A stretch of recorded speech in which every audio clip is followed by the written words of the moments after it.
States and the state of Washington, and the state of Washington, that I am legally qualified that I am legally qualified to assume the office, to assume the office and you state your position first.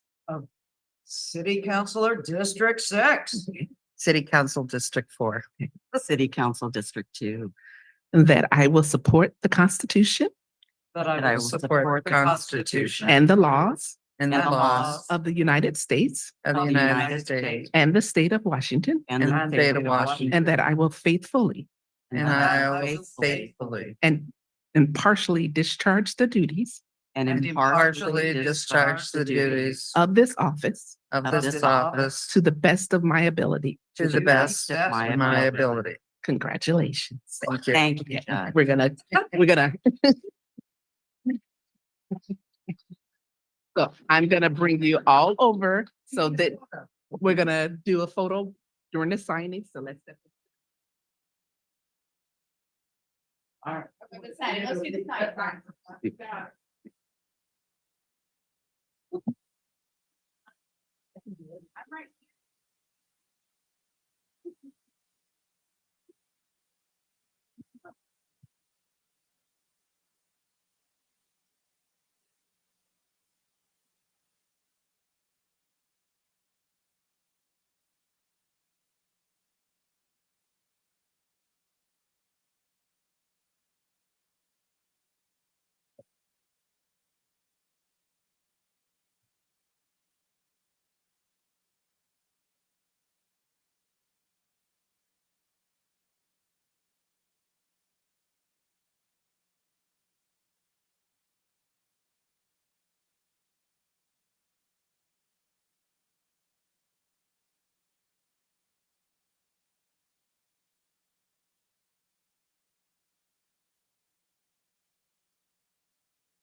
All right, let's give a round of applause to council members Fry, Rebelowski, and Mockler.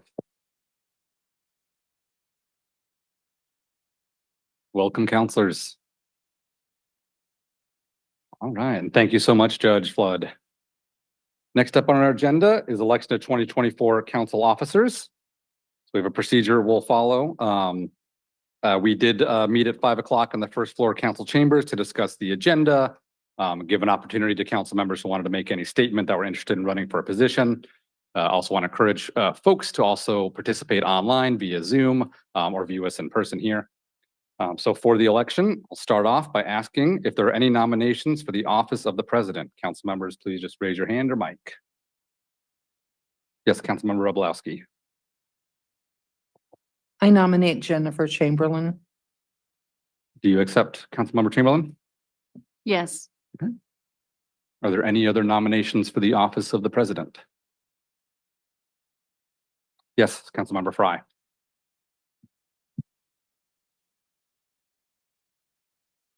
I nominate Jeff Coughlin. Perfect, and I accept. Are there any other nominations for the office of the president? Going once, going twice. All right, seeing none, council members, please go ahead and you have ballots in front of you.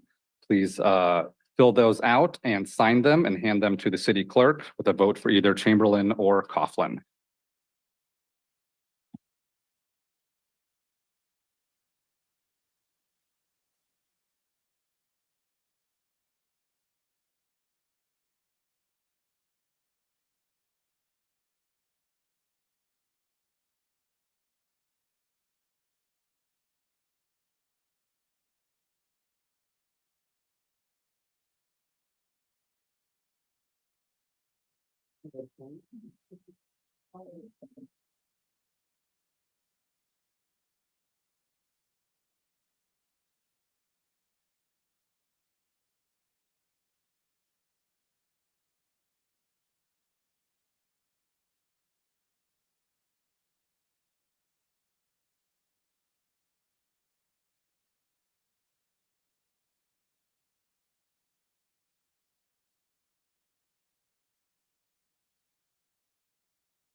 And the clerk will now read the ballots. Point of information, Council President. Sure, or point of order. Are we supposed to seek public comment? Thank you so much. I apologize. I should have appreciate spoke that up point of before. I was order. just reading. Yes, thank you so much for calling that out. We did do that last year as well, yeah. New. Yes, thank you. I forgot to have that written down. Nope, I think that's proper to discard those ballots, take public comment, and then do a new fresh vote. Thank you. Yes, thank you for that point of order. We do have extra paper. So let me go ahead and open public comment. So if anyone wants to comment on this item for election of the president, please either come to the podium or raise your hand on Zoom. And let's check if there's any hands raised on Zoom. Nope. But yes, sir, please go ahead. Thank you, Roy Runyon, Bremerton. Well, it's unusual where public would be asked to make comment on these officer positions, but whomever you vote for, these are the characteristics, the attributes of the council president, I think, are important. A council president who knows the rules, who enforces them equally. We've been in councils where the rules have not been enforced equally. So that's important. Someone who listens, someone who doesn't interrupt, especially members of the public. That's very important. You know, respecting the public, the taxpayers. You're here working for us, ultimately. So, and the same goes for the vice president position. Obviously, the vice president is going to fill in for the president in his or her absence. And so the same attributes I would expect from a vice president. We've got some real challenges, financial challenges. We've got some legal regulatory challenges. And so please elect folks who are up to the task. Thank you. Thank you for your comment. Anybody else wish to make public comment on the nomination for president? All right, seeing no hands online, my thanks again for that point of order. Please go ahead and cast a fresh ballot and remember to sign it.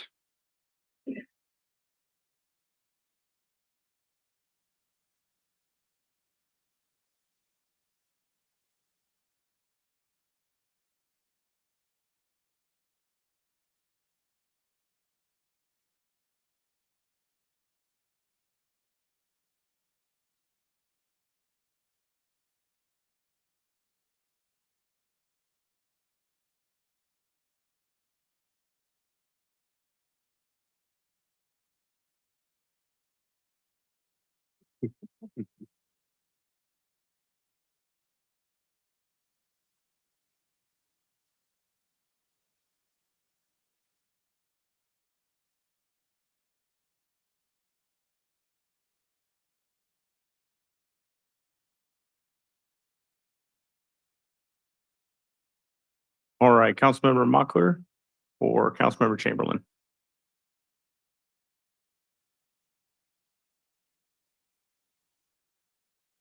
Councilmember Chamberlain votes for Councilmember Chamberlain.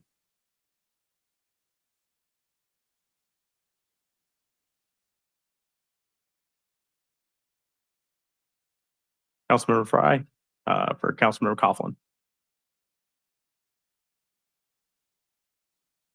Councilmember Rebelowski for Councilmember Chamberlain.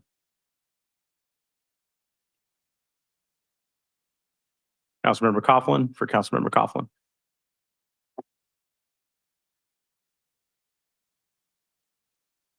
Councilmember Goodnow for Councilmember Chamberlain. Councilmember Younger for Councilmember Coughlin. Thank you. The majority of the votes are for Councilmember Chamberlain, so congratulations, President Chamberlain, and I hand the meeting over to you.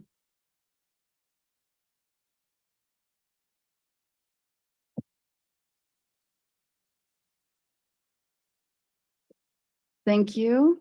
Counselor Coughlin, I would like to return this to you because I have a gavel that I got from Goodwill. So I'm going to save the taxpayers a couple bucks and use that one if that's all right.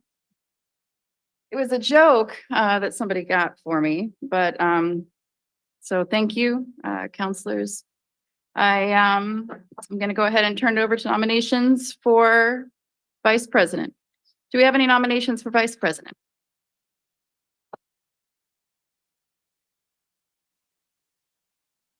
Counselor Mochler. I nominate Jane Rebelowski for vice president. Do you accept? Yes. Thank you. Counselor Coughlin. I'd like to nominate Councilmember Mochler for vice president. Counselor Mochler, do you accept? Yes. Are there any other nominations for vice president? Okay. And with that, I'll close nominations. And does any member of the public wish to comment on these nominations for vice president? Anybody online? Okay. Okay, and with that, I will close public comment and we will vote for vice president.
Council President Chamberlain, votes for Councilor Member Mochler.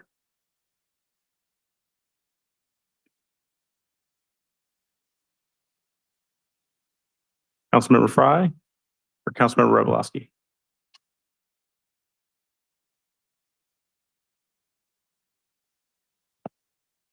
Councilmember Robolowski or Councilmember Mochler?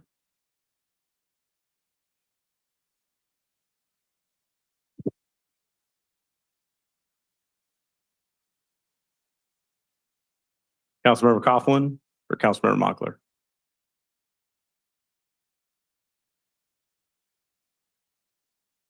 Councilmember Mochler or Councilmember Mochler?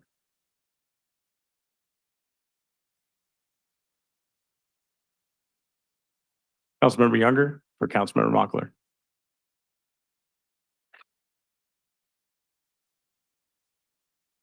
Councilmember Goodnow or Councilmember Robolowski?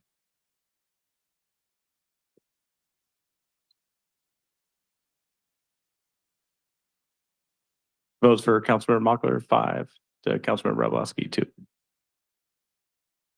Okay, congratulations, Vice President Mochler. So next up, I believe we have the mayor's report. All right, good evening and happy new year, council. And so I want to thank Council President Coughlin for his year of service. We appreciate it. Congratulations to the new elected officers for the City Council for 2024, Council President Jennifer Chamberlain, Vice President Anna Mochler. And also congratulations on the re-election and of course, Jane Robolowski on your, Councilor Robolowski on your new election. And so look forward to working with all of you in 2024. I'm just gonna get a couple slides I'm gonna kick us off with. First one, it's, just, thank you, Dave. And I'll just read it to you. And every once in a while, we get kudos and compliments from the folks we serve. And we take it in stride. We really appreciate it internally, but I do like to share it letters once in a while with you and the community of the good work our staff is doing. And so this one is to Director Spencer.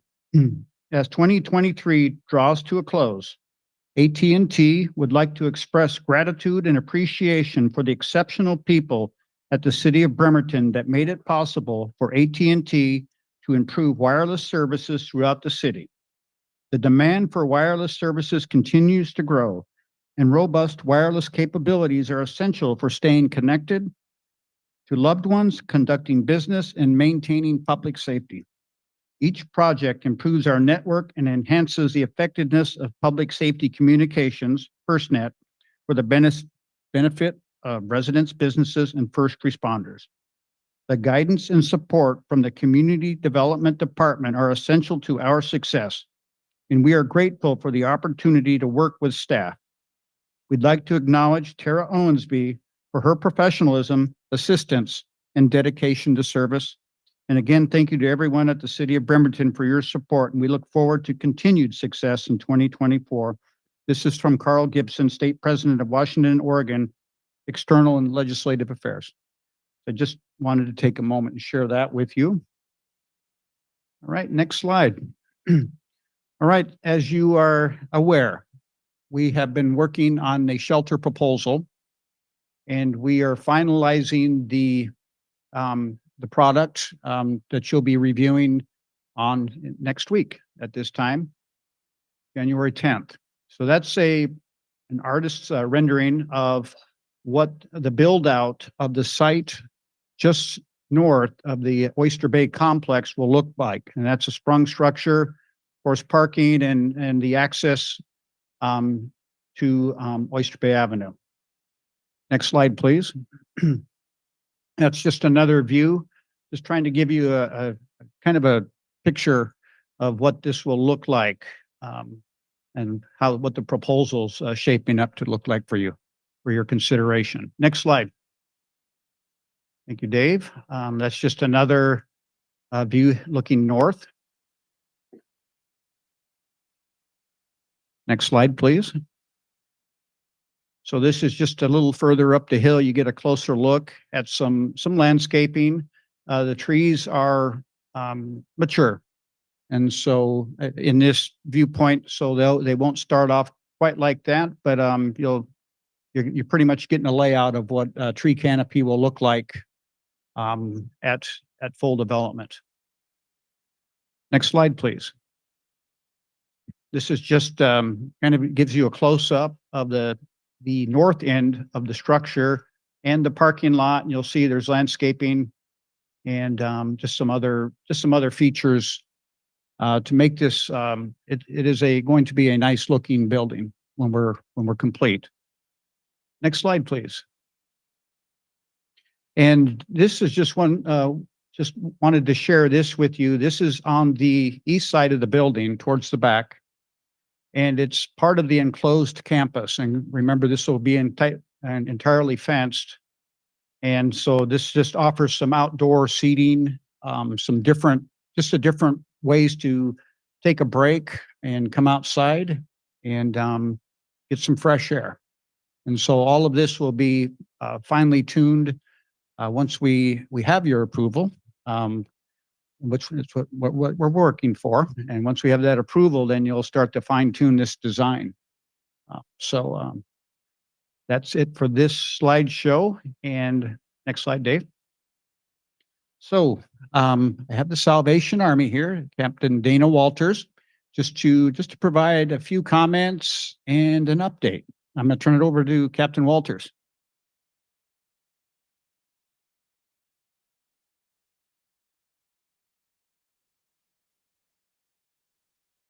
Thank you, Mr. Mayor, and congratulations to all of you in your new positions and excitement going forward into 2024. So I appreciate being able to come to this meeting this evening. I haven't been able to attend any of the previous meetings about the homelessness and all of our issues that we're dealing with. For those of you who may not know, the Salvation Army has been serving the Bremerton, Kitsap County, and North Mason County since 1920. So for over 100 years. And every decade we're changing, we're evolving, we're doing what it is that the community needs and looking towards that. Right now, we're currently assisting people with the shelter. We provide 3 meals a day, 7 days a week. We have a hygiene center, which to me is the heartbeat of what we do, because people get to come in and take a shower, get clean clothes. We do their laundry for them. And so that is a part of dignity that you cannot replace any other way, right, than when you feel good about yourself and you're clean. So we do offer that. We also have like motel vouchers for emergency situations, gas vouchers, bus tokens. We work with a lot of different agencies, so we refer out to different agencies who have different resources than we do. As a part of our ongoing mission here, we have every year offered a low barrier overnight shelter, and generally it starts in December and then it ended in March. This year, we were able to work with the city and county, and we were able to open in November, and we're not going to close until April with a planned closing date of April. And we also added a day component. Previously, we only were open in the evening. So that's been a really big push. We probably have around 70 people a day who come in and out of our day shelter. So it's a really important place. Many of our guests that we have are people who are not housed in other facilities for specific reasons. Poverty, they're just unable to afford anything else. Drug use is huge, and we don't have to talk about that. Mental health challenges. So many of our people are lacking mental health assistance and just being able to continue getting that on a regular basis. I think one of our biggest challenges is when our people connect with someplace, they don't have the technology to follow through. So if I come to you and I say, hey, I want to, get an apartment, and you say, yay, great, let's set you up over here. When can I call you? Oh, well, I don't have a phone. Okay, so let's find a person who has a phone near you, and and you can see how that's going nowhere fast. So technology is definitely one of the biggest barriers that our people have. At the Salvation Army, we really strive to have that technology available. We have a shelter phone. DSHS, all kinds of people call on the shelter phone for different people, and it's been a real benefit to people just to have that communication available and people kind of watching out for them. We really believe that there is a huge need for a low barrier, walk-in, pet-friendly, very, very important pet-friendly congregate shelter to operate all year round. It's just, you'll know when we closed our emergency COVID shelter in March, what happened then. Many of our guests were on the streets, and it was a very, very difficult situation. So we do know that the need is there for people to have a place to be housed. The city has approached us about becoming the operator for the proposed shelter on Oyster Bay. And we're excited to support that request to operate the shelter and care for those people who are vulnerable. We have a strong partnership with the city and the county here, and I love that. It's such a great thing. We've been working together for a long time, and I just want to continue that. So from a Salvation Army standpoint, from someone who does this every day, I know that there are so many people who are not going to fit into specific places, and that we need a place for people, for everybody to be able to go.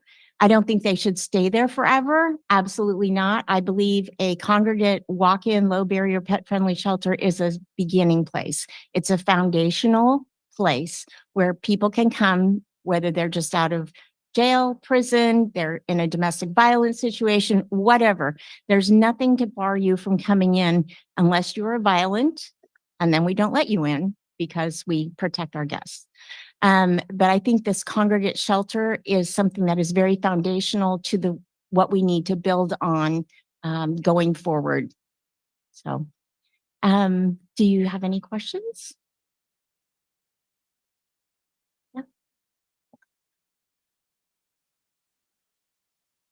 Oh, sorry. Yes, I'm sorry. The city did come and ask us if we would continue the shelter. Our shelter is slated to close in April, but we have agreed to continue with sheltering until probably spring of 2025, which is kind of when we anticipate that, well, kind of when we hope that something is more concrete, and that there will be a shelter, a permanent shelter. So we have agreed to do that. And that's a big undertaking. We don't have a shelter. We break down and set up twice a day. It's a lot of work. So another year and a half of that, people are looking at me really tired. But yes, but we have agreed to do that. Thank you, Mr. Mayor. Thank you, Captain Walters. Counselors, do you want to ask any questions? If we want to do about 20 seconds? Okay. We will email you too, but thank you so much for being here and sharing the good news. Not only are we, it sounds like we have a gap solution, but we also have a partner in our proposed shelter when we see it to fruition. Thank you so much for joining us today. Thank you. And thank you, Mayor. Did you have any more for your report today? I'll just conclude. Thank you, Council. Yep. Thank you. And next up, we have the consent agenda. Thank you, President. For the approval on the consent agenda are the following items. Claims and check register, approve the following checks and electronic fund transfers. Check numbers 405-411 through 405-505, and EFT numbers V40003 through V40063, and the grand total amount of $1,221,201.92. Regular payroll for the pay period ending December 15th, 2023 in the amount of $1,092,957.45. regular payroll and payouts for the pay period ending December 15, 2023, in the amount of $1,572.82. Retiree payroll for the pay period ending December 31st, 2023, in the amount of $35,647.23. B, minutes of meeting December 20th, 2023. This concludes the reading of the consent agenda. Thank you. Does any member of the public wish to comment on one of these specific items on the consent agenda? Anybody online? Okay. Seeing none, I'll go to the council for a motion. Counselor Goodnow? Move to accept the consent agenda as presented. There's a second. Second. Thank you. And okay, well, seeing no further discussion, we have a motion and a second, so let's vote on the consent agenda. Councilmember Fry, Yes. Councilmember Robolowski, Yes. Councilmember Goodnow, Yes. Councilmember Mochler, Yes. Councilmember Younger, Yes. Councilmember Coughlin, Yes. and Councilmember Chamberlain. Yes. Motion carries unanimously. Great. Next up is public recognition. As noted on the agenda, public recognition provides an opportunity for attendees to address the council on any issue not already on tonight's agenda. Again, for now, there is no public comment accepted via Zoom. With that, please line up at the podium and wait to be recognized. We only ask that you state your name for the record and please limit your comments to 3 minutes or less. A timer system will be used so that everybody is treated equally. Do we have a timer system that's in place with tech? Okay. Hi, my name is Joey Hayes. I've been a resident of Bremerton since 2014. Normally, I come here to talk about how we can help our unhoused neighbors, but that's not what I came here to talk about tonight. What I came here to talk about tonight is the statement against anti-Semitism. On October 18th, there was an incident of 2 anti-Semitic Zoom bombers. In the aftermath of that, no one reached out to the Jewish community. So then next, there was a discussion of should the council make a statement against anti-Semitism. And that just actually opened the floodgates of anti-Semitism. I usually read most of the agenda packet. I couldn't even get through the emails on the statement against anti-Semitism. I mean, so we hear these days that anti-Zionism, which is being against the belief that Jews have the right to exist in a self-determined state, it does not mean Israel, is an anti-Semitism, but it is used to cover for that. And what became anti-Semitic in this conversation is that it was stated that we're trying to make a statement against anti-Semitism, and somehow that turned into a referendum on Israel. Well, we're Jews in America dealing with a local issue that happened in Bremerton, Washington, and Israel has nothing to do with that. Connecting all American Jews, all Jews worldwide with Israel is deeply anti-Semitic.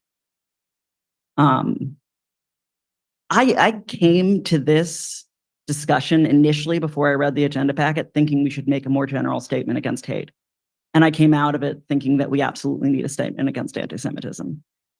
In reading these emails, I really wonder if people would stand up here at the podium and say some of these things, or if it's just easier to hide behind a keyboard. I mean, it was really awful. I couldn't even read it. I had to stop.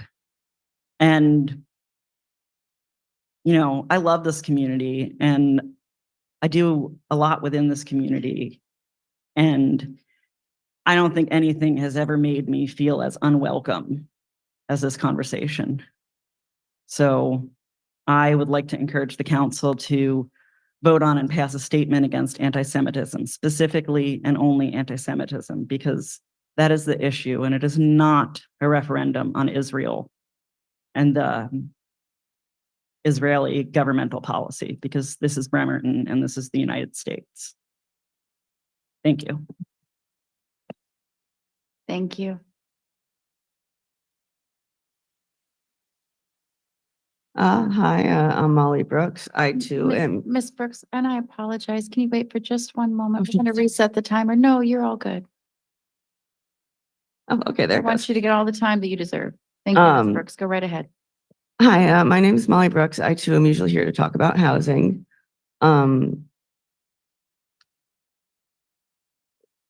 We're, as my sister said, we're Jews in America. And the fact that when an issue of anti-Semitism that mentioned nothing about Israel in either of the Zoom bombings, to my understanding, somehow the conversation became about Israel instead of what's happening to American Jews. And once again, nobody reached out to us.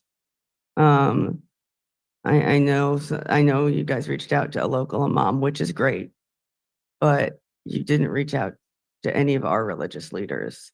When the original incident was anti-Semitism, it was not related to Israel and Palestine. So reaching out to other communities and then leaving us out, I mean, it just proves how much we need a statement on anti-Semitism. And that being said, if you want to do a statement on hate towards Muslims as well, I am okay with that because they're suffering right now too. But I think it's really important that we have a statement that is about anti-Semitism, and then there can be one that is about Islamophobia, and not just to do a general one on hate, because it's just kind of stuffing it under the rug.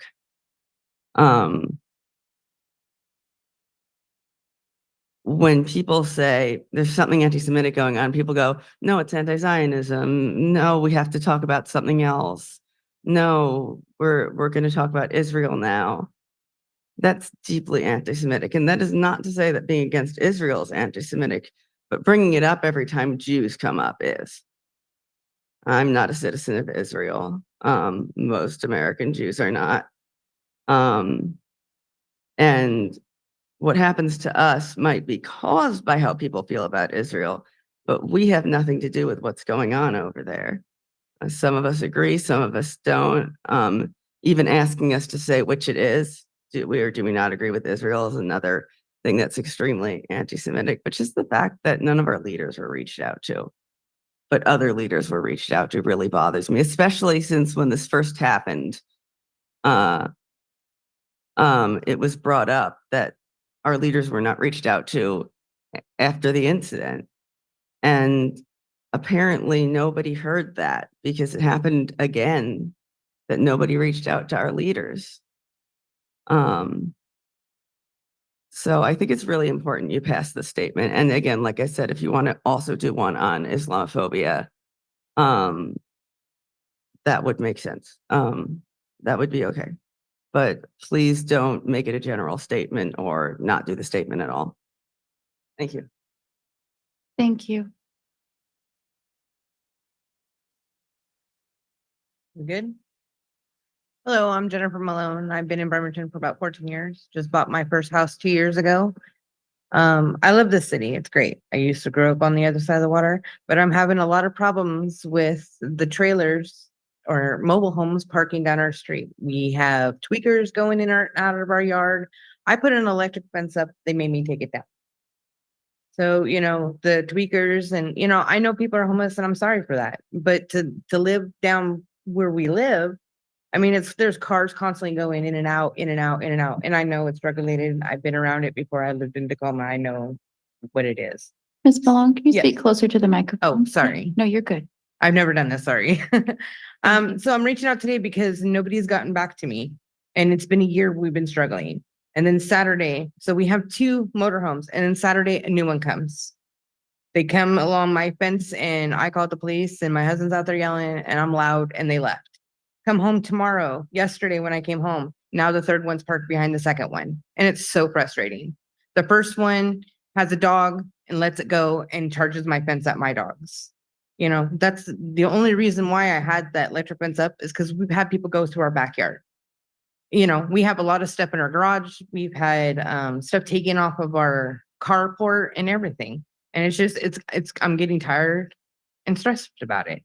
That, we just bought a home and now we have all this to deal with. And it's constant yelling at night. I've called the police many times about the people yelling and I'm just over it all. So that's all I really wanted to say is, nobody's got back to me. So I'm just kind of want to get this handled as soon as we can. And I really want to put my electric fence back up because I feel safer with it up. I mean, not only that is I have big dogs, but what if they throw poison into my yard? You know, that worries me. My grandkids playing out in the front yard worries me. Even my kids being at home when I'm at work all day worries me. You know, I know he's 18, but still, it worries me. He's disabled. So, but anyways, thank you. That's all I needed to say. Thank you. And Ms. Malone, you made contact with your council representative, correct? Perfect. Okay. Thank you so much. Next up. Ready? My name is John Stroop. I'm a longtime Bremerton City resident, been here for 35 years. And I'm come tonight to talk a little bit about the shelter project. I'll try to be brief so you don't have to cut me off. I just want to say, you know, with all the information that's been going around and now we've had time as a community to get more involved with this process. It's just been very exciting. I work on the streets of Bremerton for the last 13 years in social service. I walk in the doors of Salvation Army daily, weekly for the last 10 years. Brought a lot of people in there and brought a lot of people out of that shelter also. Along with Kids Up Recovery Center, Kids Up Rescue Mission, all those service providers I work with daily. And right now I'm just seeing such an exciting rumbling. Yeah, there's, you know, choices to be made, but the great thing what I see is that like myself, I feel a lot of us have gotten locked into the norm and just stuck on the street level, just using what we have and just accepting that's what we got and just working what we have. And right now I hear providers and staff seeing that there's possibilities to make a change and to break out of the norms of what we've been doing with our homeless unhoused population. And that's just really exciting to see the new hope and invigoration within all the providers, whichever way we go.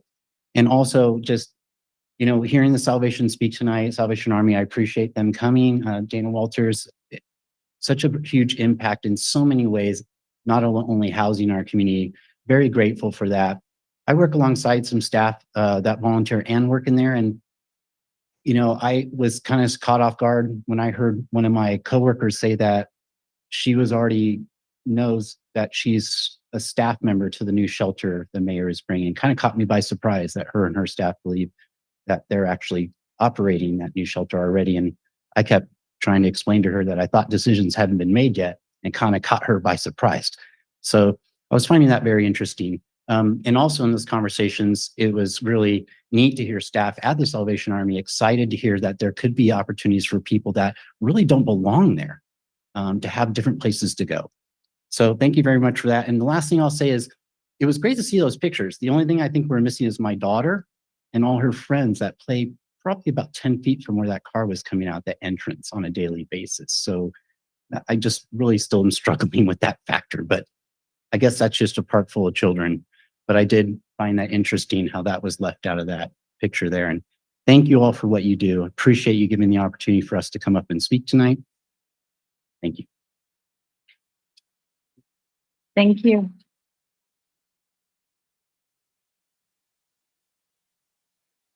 You have the Hi, green light. Yeah. My name is Elena Castellano. Happy New Year, everyone. I am a resident at Bay Vista, and I know I spoke to you guys a couple weeks ago, and I'm just here again to voice concern as a parent, as a single mom. I have a disabled younger daughter myself, and we have a lot of concerns. The Salvation Army representative just came up and gave a speech. That sounded all well and good, but she said, we're not going to talk about drug use and homelessness. Well, I think we really need to talk about these things because we have some very big concerns, and I wrote a bunch down. I know we've got a time limit here, but these are some things already going on in that area. West Sound Tech has been broken into twice within the last month and a half. And their security cameras picked up people coming from the woods where this is going to be built. We have panhandlers at Winco. We have drugged out, passed out people at the bus stops on Kitsap Way. In the last 6 months, we've had 2 pedestrians hit and killed on Kitsap Way at our corner where he plans on making the shelter. Okay. We have had numerous car thefts, gas siphoning, packages that have been stolen. We've had a mugging at Denny's. We've had shoplifting at the Chevron gas station, same corner where he wants to build this at already. And the people at Walgreens constantly, every other day or so, because I talk to them, we shop there a lot, they are getting shoplifted all the time. There's nothing they can do about it. And they said those people are the homeless people that come here and panhandle on a daily basis. This is what's already going on in our jurisdiction. Again, we all have children that live right across the street from this area. And I have a question is, why would you put coverage, tree coverage, over a place that you want people to be proud of to live at? You're going to hide them? Why would you hide them? I think that's a contradiction. Again, and now they want to make it pet friendly on top of that. Do you know that right now that there is actually a disease going around, a lot like COVID for animals, and now you're going to put these animals, and where are they going to be walked? In the park that our children play in. We have a lot of concerns. Yes, we want to house our homeless, but Oyster Bay is a awful, horrible place to put that. Not only because it's a place of residence for senior Thank you, citizens and Ms. children. Castellano. Thank you very much. Thank you for your time.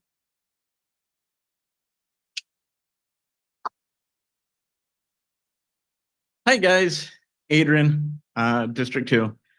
One of the things that really been on my mind, particularly as a renter, particularly working for and with a property management company, is the conversations I have with my employer regarding squatters. I don't know why anybody would want to buy and renovate units within Bremerton, if not Western Washington. Definitely wouldn't be in Tacoma with the laws they just passed. We deal with people that in arrears months, thousands, tens of thousands of dollars that they're not paying.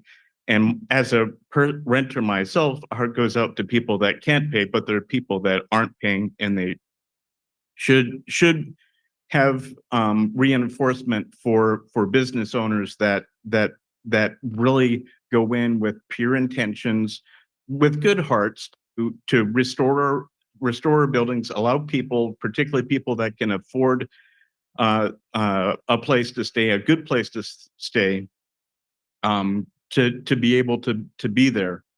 A lot of people talk about squatters, in terms of, I don't know how any property owner within Bremerton would not have security, just of the people that would come, if not in households, into apartments or anything like that, and either do drugs illicitly or anything else. I think it should be a priority of Bremerton to balance the needs of both tenants and landowners. They're both equally valuable. And I really commend this conversation that we don't go the way of Tacoma, Olympia, and Seattle, but we have a balanced conversation on how to improve the rights of everyone, so we can have a prosperous city. Thank you very much. Thank you. I'm going to do a check-in. Do we have anybody online? No? Okay, next up. Just point of order, no online for public recognition. Thank you for that reminder, Councilor Coughlin. Hey, Roy Runyon, Bremerton. Trying to clear my voice here. I want to speak about the homeless shelter. I'm not denying that there's maybe a need for a shelter. We need several shelters throughout the county. But these are the questions you need to ask them next study session.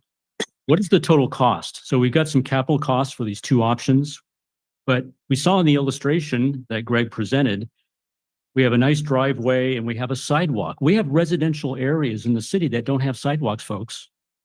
I appreciate that, but what's the cost of that? What's the cost of a sidewalk? So we don't have the full capital cost. Ask for the full capital cost. I want engineering estimates. You should require engineering estimates for that. So we heard a possible commitment from Salvation Army about operating the shelter. Well, what's the cost of that? They're not going to do it for free. So come the next study session, These are what you need to find out. What is the total capital cost? What is the total operating cost? What is the city going to be responsible for? What is the operator going to be responsible for? These are ongoing costs. You need to ask those questions. I hope you will hear from the other proposer, so KCR and Bremerton Housing. I hope you're given full information during the next study session about those capital costs and about those operating costs, and the timelines for both projects. So just due diligence, so just kind of my concerns, and I plan on attending that. Thank you. Thank you.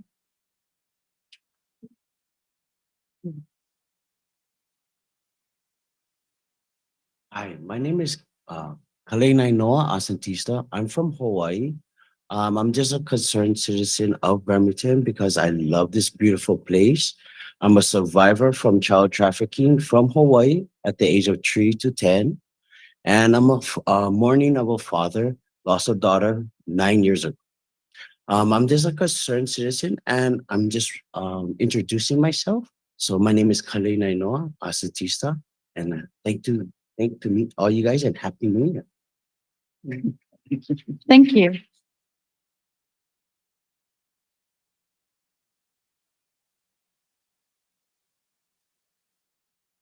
Hi there, Dave Cooper here. And I have not been following up as much as I could on all that's going on. But I do know that you have a couple of options. I'm very excited that you have some options. I just, my biggest concern would be that we don't return back to what we had this last summer with all of the homeless residing in people's circles, if you will. Where are you going to put that in someone's backyard? It's going to be a tough one because I don't think anybody wants something in their backyard that is not already what it is now. Changes are very hard. So I look forward to hearing your discussion. I lean towards, if you will, the 100-bed or the 100 resident tent, because be able to fluctuate people in and out of there all year long, versus the one of the Bremerton Housing Authority and such, because that will fill up and then it's capped, and then you're kind of just stuck where you're at, and then we're going to return back to the summer program that we had. So good luck to you. I hope you do all your studies in such a way that you'll consider the residents not having to deal with the summer program that we had. Thanks. Thank you. Is there anyone else who would like to participate in public recognition? Okay, so I'll now close public recognition and move on to general business, which we have none of. So we're going to move straight over to council reports. With no general business tonight, when I'll go to council reports. Council reports are an opportunity for council members to provide an update on any issues or events taking place in their district, announce any events they've recently attended or plan to attend, or to speak on any other city-related topic. Since it's the first of the month, Councilor Fry is going to take the heat off of me, being District 1, and so you'll be first to report. Well, first of all, congratulations, President Chamberlain and Vice President Mockler. I'm very pleased that we're setting this history tonight, and I look forward to working with this leadership, as I do with all of my colleagues here. I think we've worked quite well together, and we have faced some difficult challenges since I've been on council, and I don't think those are going away. And I hope that we're able to just walk through them with the respect and dignity that we've been able to do so far. One of those issues is a carryover from 2023, exacerbated for those involved just before the new year.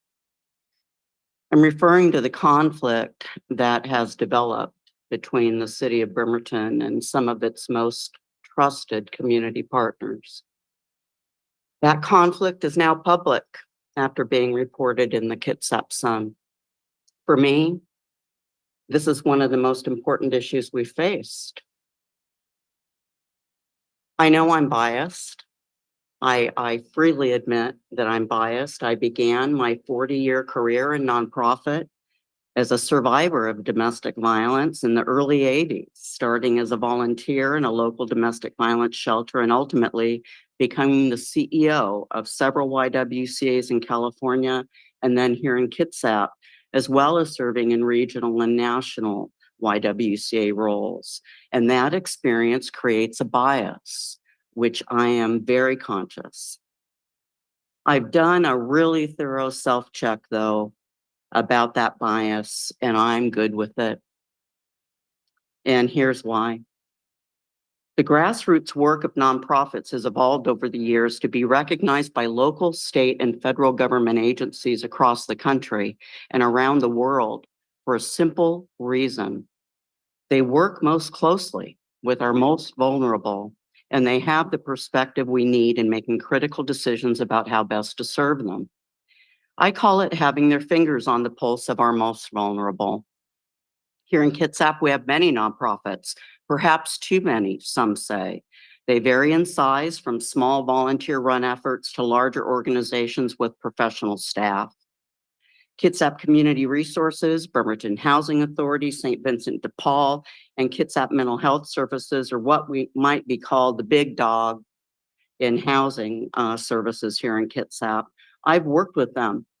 I have worked with them over the past 9 years as CEO of YWCA and then as the Bremerton Chamber of Commerce CEO. I run nonprofits as a business. They are a business. Their business is their mission. Collectively, their leaders are a body of experts to whom I and many other elected officials turn to for counsel regarding how best to serve our most vulnerable. I know I'm not the only one on this council who appreciates their willingness to step forward with their concerns about the administration's current plan for a homeless shelter and to offer alternatives that really make sense. I want to make it clear, very clear, that I respect the work of all the city staff who were assigned to this project.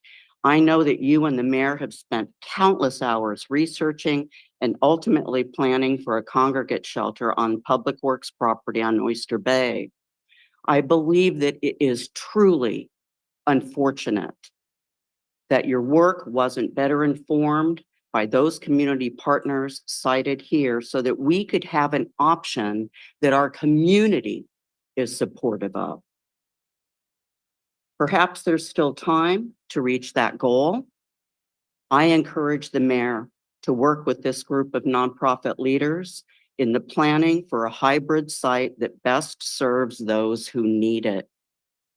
And to those nonprofit leaders here today, I am proud to be your ally in making certain the city of Bremerton is part of your collective efforts and not an adversary. Thank you.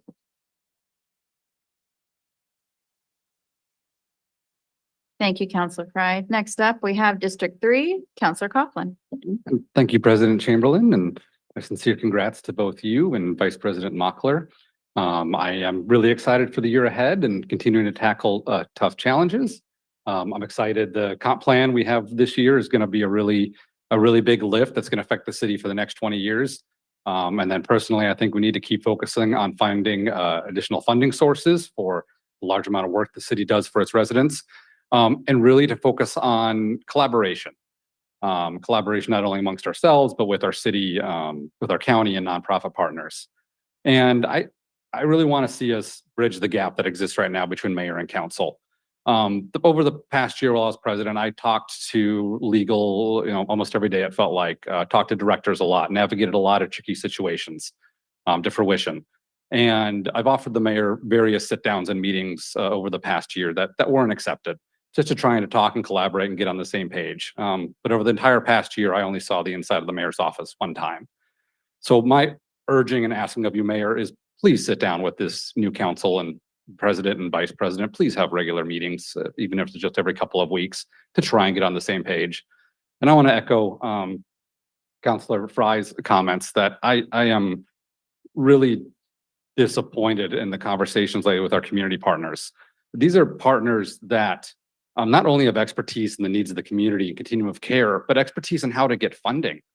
As a city, we can't do this alone. We need our community partners. We need to be working with nonprofits and other public agencies. And so, Mayor, I implore you, let's not continue to alienate and ostracize our community partners. We need them at the table. We need to be working. We need to be talking. As far as public comments goes, I want to thank everybody who spoke up public comments. Specifically, I want to clarify after the October Zoom, clearly anti-Semitic comments incidents. I did have many conversations with Rabbi Emily Catcher. She did reach out to me first, which I wish I reached out to her first, but kudos to her for reaching out. We had many good conversations. And then I started talking to folks with the American Jewish Committee as well. And it was talking with the rabbi I understood and took seriously the need for council action and to respond to those comments. And so it was working with the associate director of the AGC chapter, the Northwest chapter, and Councilor Mockler, that we drafted the resolution to adopt the International Holocaust Remembrance Alliance of definition of anti-Semitism, which is the main purpose of the resolution, but of course also includes a statement condemning anti-Semitism. So I'm proud to bring that forward with Councilor Mockler. I look forward to discussing that next week, and I really do hope that we can pass that on its own, as many other cities and jurisdictions have done, and absolutely open to passing similar resolutions for any other groups as well. But I think that does stand on its own. Besides that, just wishing everybody a good start to the new year, and look forward to a good 2024. Thank you.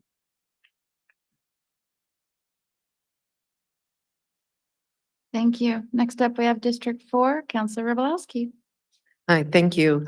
I'd like to echo a lot of what the previous speakers have spoken of, but I think what's critical is that if you can't attend a meeting in person, which I know is very difficult for a lot of people, please continue to send us emails. We might not get them right away, but we get them eventually and we read them all. And we really need your points of view on all issues related to the city. We have multiple crises going on at any one time. So it's not just like next week. We have 2 major issues that we're going to be discussing, but every week there's something major that's going on. So please, please continue to send in your emails or call or come to a meeting if you can, or Zoom in. But if you want to talk to us, a public recognition, you need to come here in person. But I look forward to serving my district and everybody in Bremerton. Thank you. Thank you. Next up, Counselor Goodnow with District 5. First, I want to welcome Jane Rebolowski to the dais. Congratulations and thanks for joining us. And congrats to Jennifer Chamberlain and Anna Mockler on their new roles the coming year. And thank you, of course, to Jeff Coughlin for his work over the last year. And then I don't really have much else today, except I want to thank anybody who reached out over the loss of my father. That's why you hadn't seen me for a little bit. That being said, I am going to be remote for the next 2 meetings, as I'm going to go spend some time with my mother. And that's all I have for tonight. Thank you. Thank you, Counselor Goodnow. And next up, Vice President Mockler with District 6.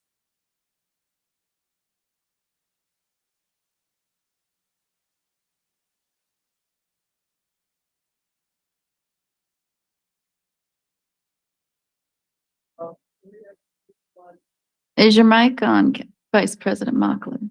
Kvetch, kvetch, kvetch. Yes, may we have the first slide, please?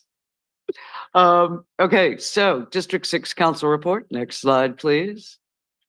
As I did throughout 2023, I will be having monthly town halls every second Monday, 4 to 6 p.m. at 100 Oyster Bay Avenue North. You also have a photograph of the conference room in the mayor's report, so it should be easy to come to. Once again, very grateful to Director Tom Nucky and Public Works for making room for me in that room. here are the dates. Moving on, please, to the next slide. So, okay, I got sworn in. I had no idea I was going to get nominated. So this is like a double plus. But these are my parents. Neither of them can see it. My mother, because she's, dead. But my father, because as an Iwo Jima survivor, he is now catastrophically blind. Anyhow, they're standing in front of one of the lions at the New York Public Library. They were both teaching like high school at that point. He was doing voc tech and she was doing English. And I thought that they would be extremely super proud that I got sworn in. They'd have been over the moon about the vice president's thing. Anyhow, that's it. My mom, my dad. Next slide, please. So, brief serious thing. Last night, this residence at 11th and Rainier, which we've been going around and around about trying to get code enforcement or noise ordinance citations so that it could become a chronic nuisance property. Because it is in fact a chronic nuisance, but you have to go through forms for stuff. That's just how government is. And last night it caught fire, and apparently the fire marshal was extremely, I don't know, you pick the adjective. I'll describe the situation because there was a great deal of human waste through which the hoses had to be dragged. So here it is the next day, and apparently people are attempting to get back in there. So just something I'd really like to work on in 24 is to come up with a better solution, because this was a fire apparently caused by faulty wiring. We were long ago planning to do annual inspections on every rental property so that it's not on the tenants, right? Like they don't have to complain and get grief from the landlord. And I'd really like to institute that. That's it for the slides, please. I'm sorry, I'm still really happy. I agree with what everyone else has been saying about the need for us all to work together. And it's a really tough thing because the natural human inclination is to say, I did it. It was all me. And this council went through this for many months over the summer, where we kept trying to come up with a solution until we finally realized, wait, we're the legislative body, the mayor. And the mayor took the anti-camping ordinance and is seeking a solution. But we had this same exaltation where we're like, the seven of us will do what no one else has been able to do, come up with an absolutely perfect solution with no expertise or education in this field. So I'm really grateful to our partners in the community for working with us anyway, even though we had all this hubris going on. And I hope that we can continue in 2024 to keep strengthening ties. To quote Bernie Sanders, we all do better when we all do better. So I very much hope that the season of peace leaks forward into the dreary years and months of winter, and that we work together. I'm really happy to be serving you. Thank you.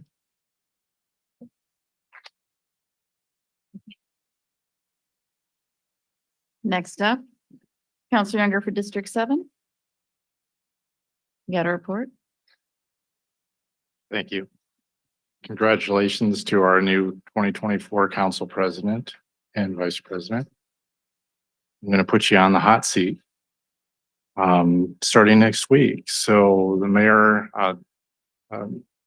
gave a presentation on what the sprung structure would look like in his presentation, and introduced Salvation Army. Thank you very much for extending the shelter into 25, your offer to do so, and for hopefully, if we go that route, for running the shelter, from my perspective, is greatly appreciated, and it relieves a lot of stress if we go that route. The council has a major decision. I seem to recall that there's a legislative deadline for us to get money, and I believe that means we need to listen to our alternatives next Wednesday and vote the following Wednesday. So I say to my leadership, if there is an alternative plan B, please try to get proposal B up there so we can consider it. Work with your community partners that you've talked about. As Mr. Runyon said, we need to look at the dollars. We need to see if this is feasible, if we can afford it, whether it's plan A or B or plan C. And also, as Mr. Cooper says, and I will reiterate, and I have said several times over, I'm not going back to last summer. I am not going there. We are not having people on the streets. No. So whatever the option is, I'm willing to consider option A, B, or again, C, whatever that is. But I'm not going back. Thank you. Thank you. And so with that, this is my first report as council president. Thank you to my colleagues for your trust. I think this is the same vote I got for vice president my first year here. I hope that next year I'll win your trust and that I can do this this position right. Regarding a district report in general, I don't know that I have necessarily news to report from my district. My district is sleepy and quiet. There's still, some incidences that happen from time to time, but in general, folks just kind of go about their business and are settled in. We have a variety of different kinds of housing types that I learned about during our district tour. There's some development happening, but in general, some very well-established homes. And so we have that kind of privilege in that way.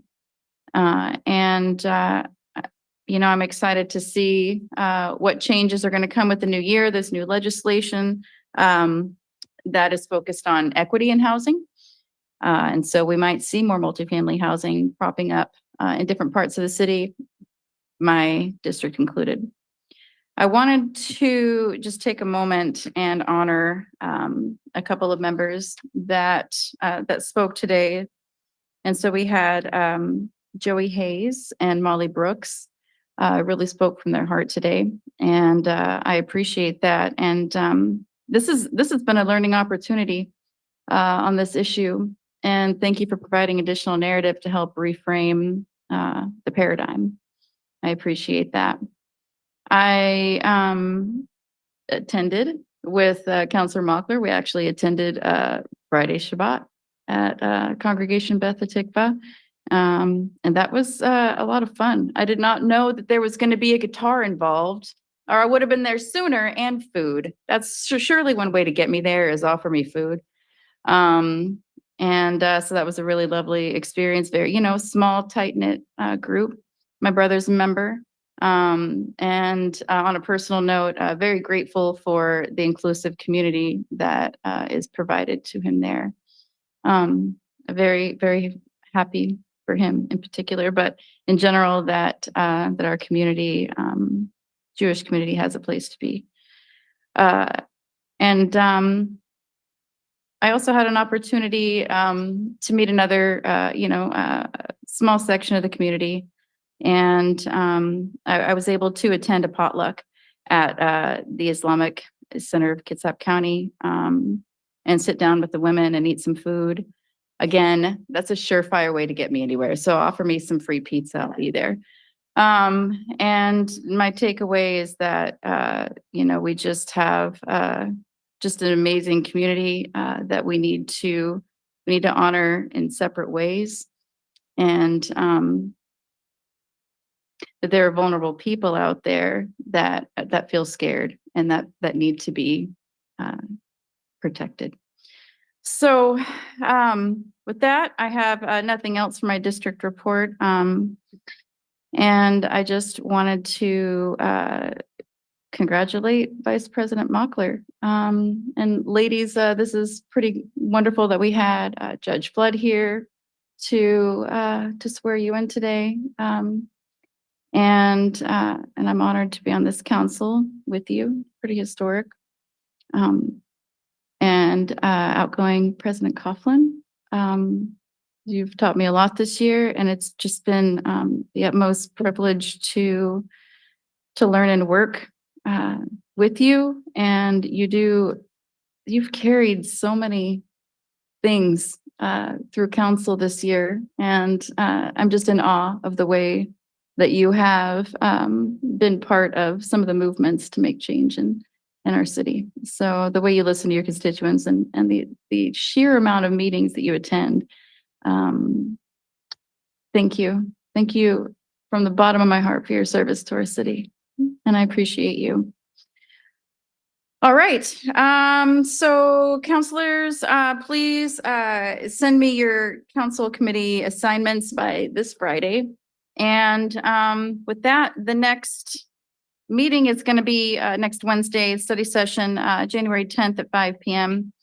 I will be attending remotely because I did not see this in my future when I planned a vacation.